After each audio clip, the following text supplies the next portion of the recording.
In the smoky blue haze of an October evening, where the distant stars blinked through the thinning clouds, something beyond the usual Halloween spirits was descending. It wasn't a witch on her broomstick, nor a bat flitting under the moonlight. It was Aria, whose ship, gleaming like a shard of moon, sliced silently through Earth's atmosphere. Aria's heart thudded with anticipation and a hint of fear as her vessel, a small, nimble craft from a star not charted on human maps, quivered under the new atmospheric pressures. She was a collector of sorts, traveling across galaxies to gather stories and phenomena, a cosmic anthropologist intrigued by the peculiar and the profound. Earth's Halloween had flickered as a blip of intense interest on her radar, a planet-wide celebration brimming with tales and customs that tickled her curiosity. As she maneuvered her craft toward a gentle landing, nestled between the jagged silhouettes of bare trees, the orange glow of pumpkins carved into grotesque faces caught her eye. Aria's teachings had hinted at such sights, symbols of protection and festivity, yet nothing could have prepared her for the vivid assault of colors and shapes, the air crisp with the scent of autumn. The craft touched down softly on a patch of earth bordered by the skeletal branches of an old oak, its presence masked by the evening's shadowy embrace. Stepping out, Aria's boots crunched on the frost-hardened leaves, and she pulled her cloak closer against the chill that no atmosphere suit could fend off entirely. Her gaze was drawn to the flickering lights and the distant laughter of children darting from house to house, their voices a cacophony of excitement and sugared joy. Curiosity propelled her forward, each step a silent ballet among the fallen leaves. But she paused when a shadow moved in the periphery of her vision. Not a child, not a celebrant in a Halloween costume, but something else, something watching. Aria's training had prepared her for many scenarios, yet the primal fear of being observed, hunted perhaps, was not something she could easily dismiss.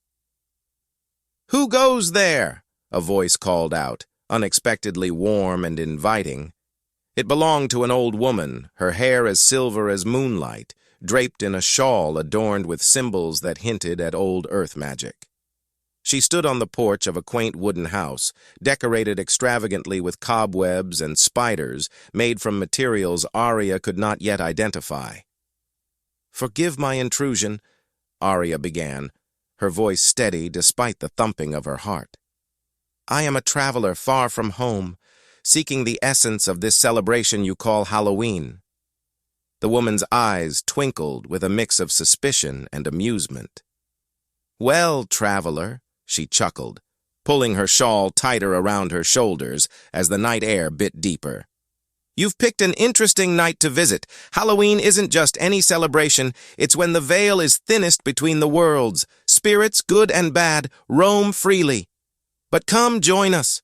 One night's observation will hardly suffice, but it's a start."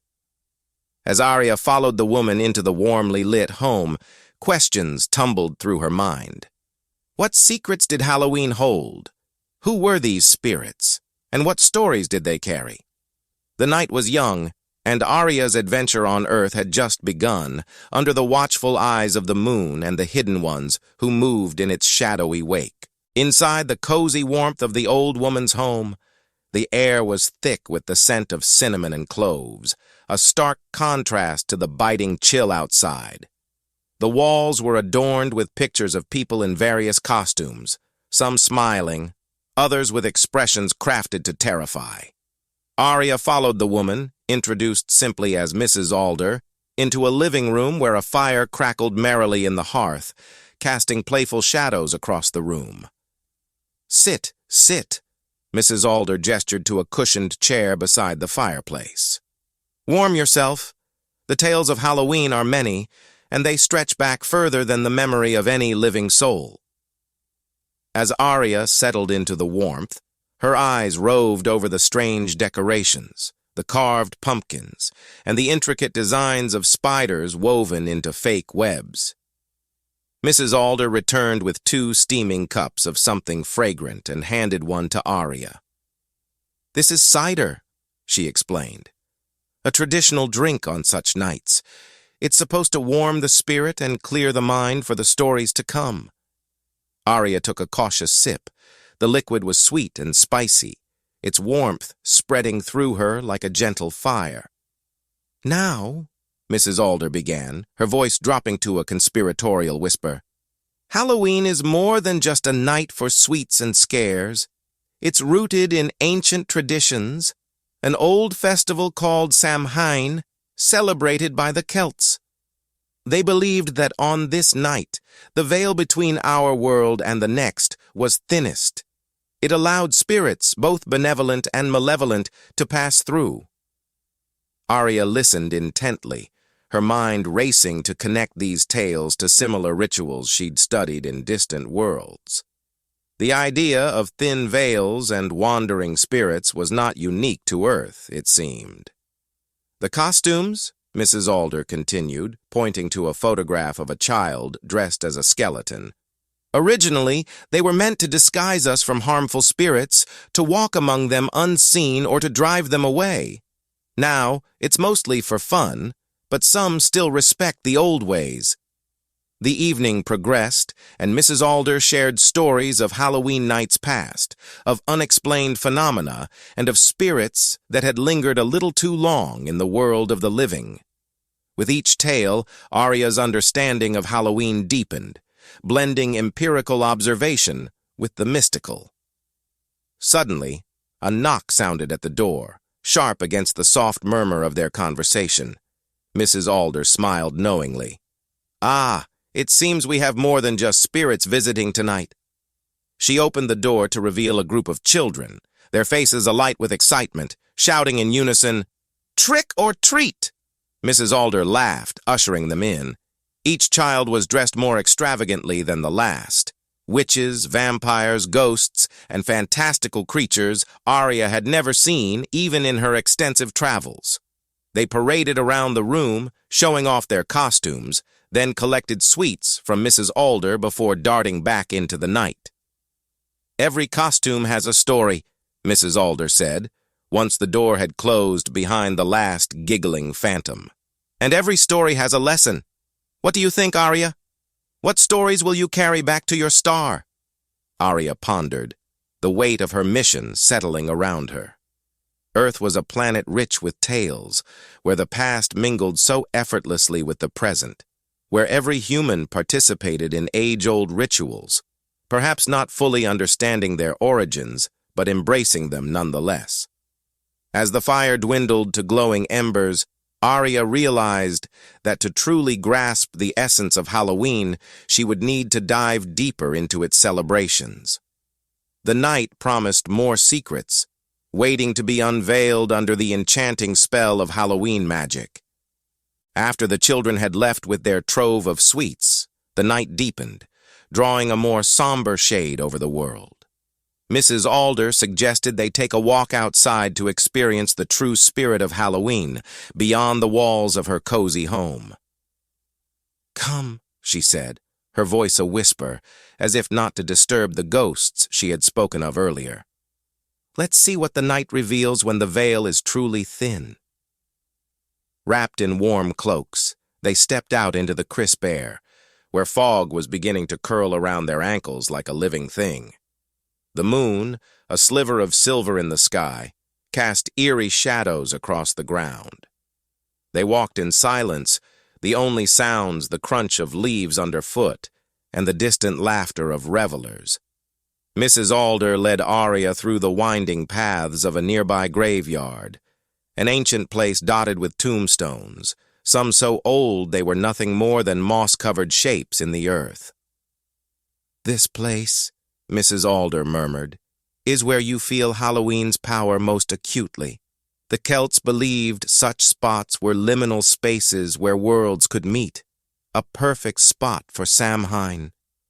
Aria felt a chill that had little to do with the night air. Her scientific mind wrestled with the palpable sense of something other, something beyond her understanding. Here, the air was thick, charged with an energy that seemed to hum against her skin. As they walked among the graves, Aria noticed that not all the figures around them were part of the living throng of Halloween celebrators. Some figures stood silent and still, watching. Mrs. Alder noticed her gaze and nodded. "Those are the spirits I spoke of," she said quietly. "Some are lost, some just visiting. Tonight they can mingle with us, maybe even find their way home." Aria's eyes widened as she observed a transparent figure, a young woman dressed in the fashion of another era, her expression one of longing and sorrow. She seemed to gaze directly at Aria, a look that transcended the boundaries of time and space. The figure slowly faded, leaving Aria with an overwhelming sense of melancholy. "This night," Aria began, her voice faltering as her mind raced to process her experiences, "it's not just about fear or fun. It's a reminder of our histories, our losses, our humanity." "Exactly," Mrs. Alder replied, her eyes reflecting a lifetime of Halloween's past. "It's a time to honor those who came before us, to remember them, and perhaps to learn from them." They continued their walk in reflective silence, each step unearthing more stories from the veil's shadowy folds. Ghostly whispers seemed to echo around them, each a snippet of a life long ended but remembered on this night. After a while, they returned to the warmth of Mrs. Alder's home, the air inside a welcome relief from the eerie embrace of the graveyard. Aria sat, deep in thought, the glow from the fireplace casting flickering shadows over her features. Mrs. Alder poured another cup of cider, her hands steady despite the night's revelations. "You've seen much tonight. What do you think of our customs now?" Aria took a deep breath, her mind a whirlwind of emotions and thoughts. "It's profound," she confessed. "How traditions can hold such power, bridging the gap between the living and the dead, between science and the supernatural." As the fire crackled, Aria realized that her journey into the heart of Halloween was far from over. There were deeper secrets to unearth, more shadows to explore, and a night full of magic still awaited her, filled with spirits and stories eager to reveal their truths.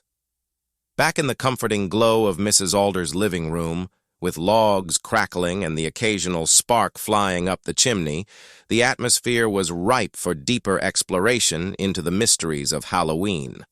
Aria, now more attuned to the night's peculiar energies, felt a growing connection to the stories that wove themselves into the fabric of this celebration.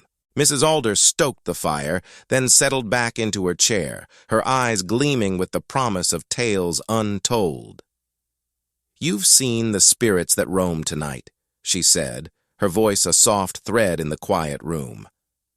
"But do you know why we tell ghost stories on Halloween? It's not just to scare the wits out of children or even adults. These stories serve as reminders, memorials of sorts, to those who've passed." Aria nodded, her thoughts drifting to the spectral woman in the graveyard. "In my travels, I've seen similar customs," she said. "Narratives passed down to keep the past alive, to remember and honor those who are no longer with us." "Exactly," Mrs. Alder replied. "Here, let me tell you one that has been in my family for generations." She leaned forward, the firelight casting dancing shadows across her face as she began. "Many years ago, on a night much like this, my great-grandfather encountered a phantom carriage. It was said to carry the souls of those bound for the other world, a final ride from the mortal realm. He was walking home through these very woods when he heard the clatter of hooves and the creak of old wheels. Hiding behind a tree, he watched as the carriage stopped not far from where we now sit, and a figure cloaked in black descended to offer him a ride." Aria listened, rapt, as the tale unfolded, imagining the eerie scene as Mrs. Alder described it with vivid detail. The story was a tapestry of emotion and eerie coincidence that resonated deeply with the spectral encounters of the evening. "As the story goes," Mrs. Alder continued, My great-grandfather declined the offer, knowing well that those who ride in the ghost carriage never return. The figure nodded, a silent acceptance, and climbed back aboard. The carriage moved on, disappearing into the mist. The room fell silent for a moment, the only sound the crackling of the fire. "These stories," Mrs. Alder finally said, "are not just about fear. They're about choice, about the moments that define us. Halloween reminds us that the line between past and present, life and death, is thinner than we think." Aria felt a chill, realizing that the night was not just an exploration of terrestrial traditions, but a journey into the very essence of human nature and the universal dance with the metaphysical. She pondered the lessons of the ghost carriage: decisions, consequences, the courage to face the unknown. As the night wore on, they shared more stories, each adding layers to Aria's understanding of Halloween as a complex interplay of history, culture, and deep psychological roots. The tales were a bridge connecting the living to the dead, the past to the present, and now, even the earth to the stars. The fire dwindled to glowing embers, the room grew warmer, and the boundary between the tales and their lessons blurred into a single, profound insight. Aria knew these stories would resonate within her, carried across the cosmos as part of her own story, a testament to the night she landed on Earth and discovered its Halloween magic. The anticipation of what the final hours of Halloween would reveal hung in the air, as potent and palpable as the scent of burning wood. With one more part of the night left to unfold, Aria was ready to see what other secrets Halloween had yet to disclose. As the clock neared midnight, the world outside seemed to hold its breath. The witching hour was upon them, the moment when Halloween reached its peak, when the veil was thinnest and the air thrummed with unseen energies. Mrs. Alder, sensing the shift, rose from her chair with a purposeful air. "This is the hour when we see the true face of Halloween," she said, her voice a mix of reverence and excitement. "It's a time for spells, for making wishes, and for speaking to the spirits. Would you like to join me in a small ritual, Aria?" Intrigued and eager to immerse herself fully in the experience, Aria nodded. They moved to a small table by the window, upon which Mrs. Alder spread an array of strange items: candles, herbs, a small bowl of water, and a piece of chalk. With practiced movements, Mrs. Alder drew a circle around them with the chalk, explaining that it was for protection and focus. As they lit the candles, the shadows seemed to lean in, as if curious. Mrs. Alder handed Aria a sprig of rosemary, known for remembrance and protection in Earth's lore. "Think of what you wish to learn or whom you wish to remember," Mrs. Alder instructed as she dropped similar sprigs into the bowl of water. Aria held the rosemary tightly, her thoughts drifting to her own people, her journey, and the spirits she had encountered that night. The air around them thickened, shimmering slightly, as if the boundary between worlds was acknowledging their intentions. Mrs. Alder began to chant softly, words in an old tongue that Aria didn't recognize but felt deeply. The candles flickered as if in response to the rhythm of Mrs. Alder's words, and the air grew colder, more charged. Suddenly there was a palpable sense of presence, as if they were not alone. Aria could almost see figures in the periphery of her vision, faces from different times and places, their expressions imbued with an ancient wisdom and peace.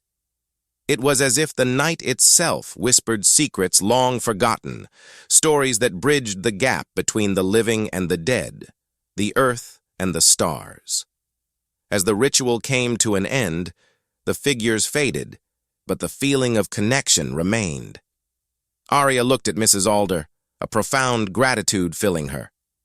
"You've shown me a Halloween I could never have imagined," Aria said, her voice thick with emotion.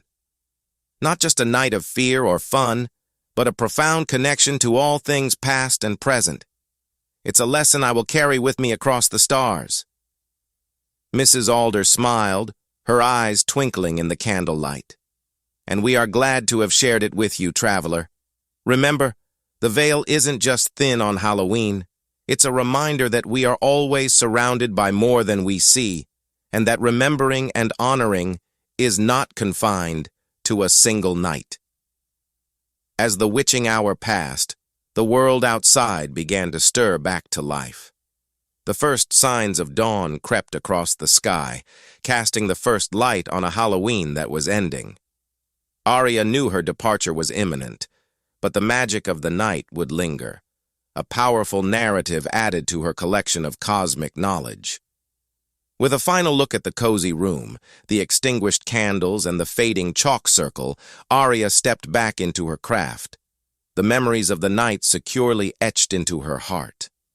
As her ship ascended, leaving Earth behind, the planet seemed to glow under the morning light, a silent sentinel to the magic and mystery of its own traditions.